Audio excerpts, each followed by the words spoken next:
जी hello दोस्तों, मैं हूं कमर चीमा। उम्मीद है आप लोग ठीक होंगे। दोस्तों, अगर आप आजकल सुने तो भारत के अंदर बड़ा माहौल गर्म है। पाकिस्तान के अंदर कंप्लीट काम है इन्वायरमेंट। मैं अमित शाह साहब को सुन रहा था। अमित शाह, आपको पता है कि प्राइम मिनिस्टर मोदी के इंतहाई मौत जो है ना, जिसे कहते हैं एतमाद वाले बंदे हैं। उन्होंने एक कैंपेन शुरू की है और वो कैंपेन थोड़ी सी डिफरेंट रंग ले रही है। इंडिया के अंदर भी लोगों ने उस कैंपेन पे क्रिटिसाइज उनको किया है। अ, लेकिन जारी बात है, वो ऑल इन ऑल है। उन्होंने रुख मोड़ना है। क्राइसिस आज पहुंचा है और इस क्राइसिस में रुख कैसे मोड़ना है, ये अब बड़ी चीज है। ये देखते हैं कि क्या अब होता है। ये जरा सुनिएगा कि अमित शाह साहब क्या कहते हैं, फिर मैं इस पे कमेंट करता हूँ। मस्जिदों के इमामों को वेतन देना शुरू किया, कोर्ट ने रुकवा दिया। बांग्लादेशी और रोहिंग्या उनकी मदद से घुसपैठ कर रहे हैं। मस्जिदों को चीज़ें दी गई बांग्लादेशियों और रोहिंग्यों के ज़रिए, यानी कि बांग्लादेशी रोहिंगी मस्जिदों, ये अल्फाज इस्तेमाल हो रहे हैं इस वक्त भारत के अंदर। और ये अमित शाह साहब कर रहे हैं। और वो उनको ये है कि अब वो जो सिंपथाइजर्स हैं उनको पकड़ें। ये ममता बनर्जी पे अटैक कर रहे हैं कि ममता बनर्जी जो है, तुमने ये क्या किया है?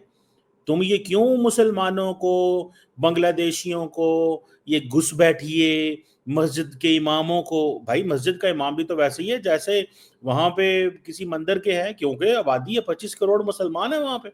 उनका क्या करना है आपने? जरा सुनिएगा। राम जन्मभूमि के भूमि पूजन के दिन सद्भावना जुलूस के नाम पर नाटक किया।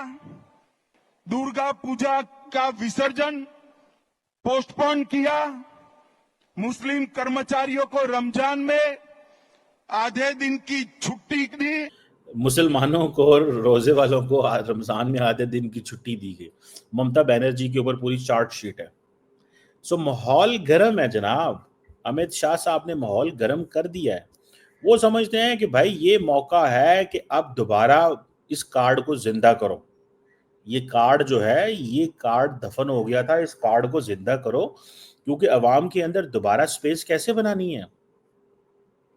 अवाम के अंदर दोबारा स्पेस कैसे बनानी है? ठीक है ना जनाब?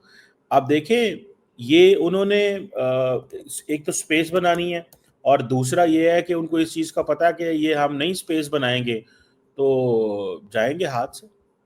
सो वो दोबारा स्पेस बना रहे हैं। सो मुसलमानों को तुम लोगों ने क्यों, ममता बनर्जी को कहा जा रहा है कि मुसलमानों को तुमने क्यों जो है वो रमज़ान में अलाउ किया, आधे दिन की छुट्टी क्यों दी मुसलमानों को? ये ज़रा मुझे सवाल का जवाब दो तुम।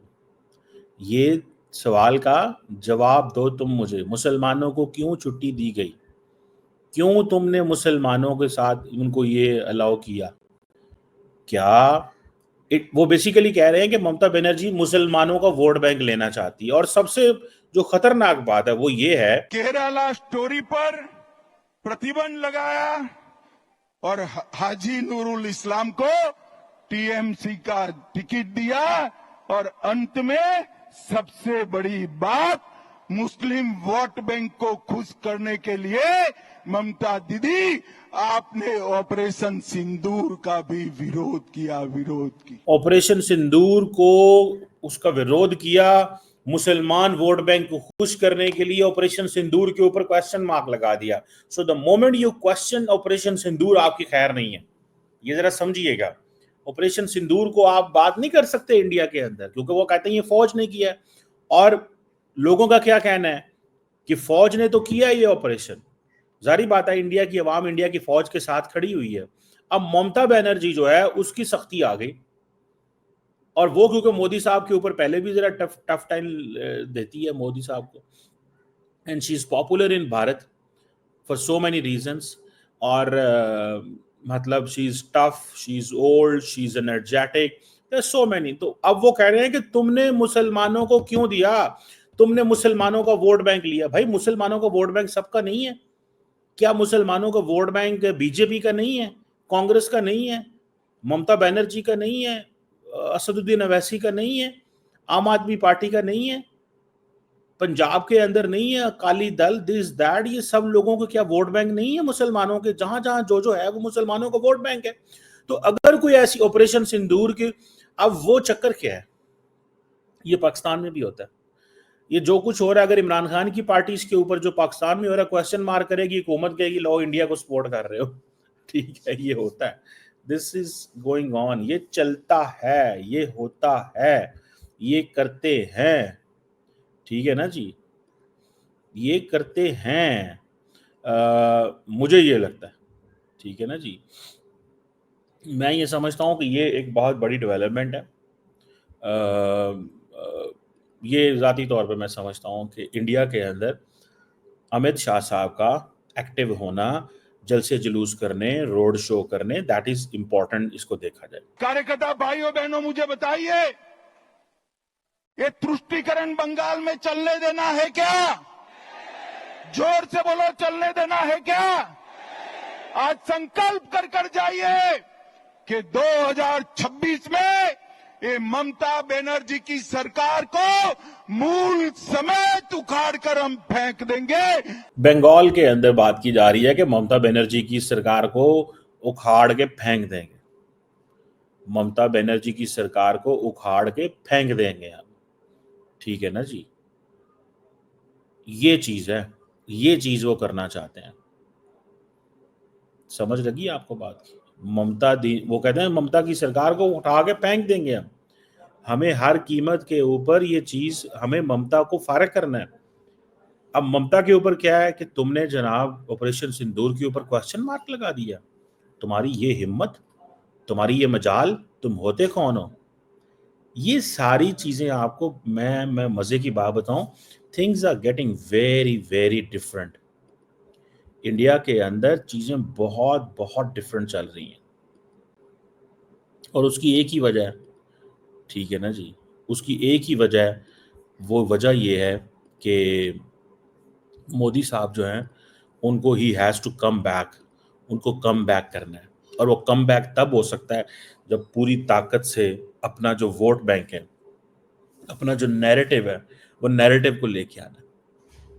अब मुसलमानों को छुट्टी दे देना, मैं ज़ाती तौर पे ये समझता हूँ, रमज़ान के अंदर पूरी दुनिया के अंदर छुट्टी दी जाती है, पाकिस्तान में भी होता है, वर्किंग आवर्स कम कर दिए जाते हैं। ये बात होती है कि वर्किंग आवर्स कम कर दिए जाते हैं, वर्किंग आवर्स बढ़ाए नहीं जाते, कम कर दिए जाते हैं पूरे पाकिस्तान में। इवन कि हमारे यहाँ तो रमज़ान में ये होता है कि हमें तो रमज़ान में बैंक खुले नहीं मिलते, किसी सरकारी दफ्तर जाना हो तो मुश्किल पड़ जाती है, क्योंकि लोगों को 2 बजे छुट्टी हो जाती है, दिन 2 बजे छुट्टी हो जाती है। तो जो ममता दीदी ने किया है, तो वो सारी बात है, लोकल लोगों की डिमांड होगी वहाँ पे, ठीक है। तो वो अब वो इस चीज़ को लेकर के कि भाई तुम कौन होते हो, कैसे होते हो, क्या कर रहे हो, ये है वो है, फलान है ढमकान है, that is what is important in my assessment, ठीक है। और ये इस चीज़ को ज़रा देखें कि that is how things are turning, चीज़ें टर्न आउट कैसे हो रही हैं वहाँ पे, टर्न आउट कैसे चल रहा है कि अमित शाह साहब को ये सारा कुछ कहना पड़ गया, करना पड़ गया, और ये कहा कि तुमने फलाने बंदे को टिकट दी, तुमने फलां बंदे को ये किया, तुमने फलां बंदे को ये किया, तुम कौन होते हो, हम तुमको ऐसे कर देंगे, वैसे कर देंगे, ये सारी चीज़ें दे आर देयर, ये मुझे नज़र आ रहा है, I can see this. So the important thing is कि अगर इन लाइंस के ऊपर भारत के अंदर पॉलिटिक्स शुरू हो गई तो ऑब्वियसली नरेंद्र मोदी साहब इन लाइंस के माहिर हैं, एक्सपर्ट हैं, उनको कोई मुकाबला नहीं कर सकता, उनको कोई सानी नहीं है इस चीज़ के अंदर। ये मेरी असेसमेंट मैं आपको बता रहा हूँ, बड़ी पते की असेसमेंट बता रहा हूँ। तो मोदी साहब का इस चीज़ में कोई सानी नहीं है, कोई माहिर नहीं है, कोई ऐसा बंदा नहीं है जो मोदी साहब को इसमें हरा सके। समझ रहे हैं बात? सो वो जो अमित शाह कर रहे हैं कि हर कीमत के ऊपर तुम मुसलमानों को टिकटें देती हो, तुम मुसलमानों का वोट बैंक लेना चाहती हो, तुम मुसलमानों की हमायती हो, तुम मुसलमानों की ये हो, तुम मुसलमानों की वो तो मुश्किल में डाल देंगे ममता बनर्जी को। लेट्स सी क्या होता है वहाँ पे। लेकिन पॉलिटिक्स इंडिया में तेज़ होती नज़र आ रही है, स्लो पॉलिटिक्स नहीं होगी, तेज़ पॉलिटिक्स होगी, हालात बिगड़ेंगे, सिचुएशन ऐसे तेजी से अनफोल्ड होगी कि nobody will understand until and unless कोई बड़ी चीज़ हो। अगर कोई बड़ी चीज़ नहीं होती तो फिर देन एक और चीज़ है, लेकिन फॉर अ मोमेंट तो यही नज़र आ रहा है कि थिंग्स आर लाइक दिस। देखते हैं क्या होता है।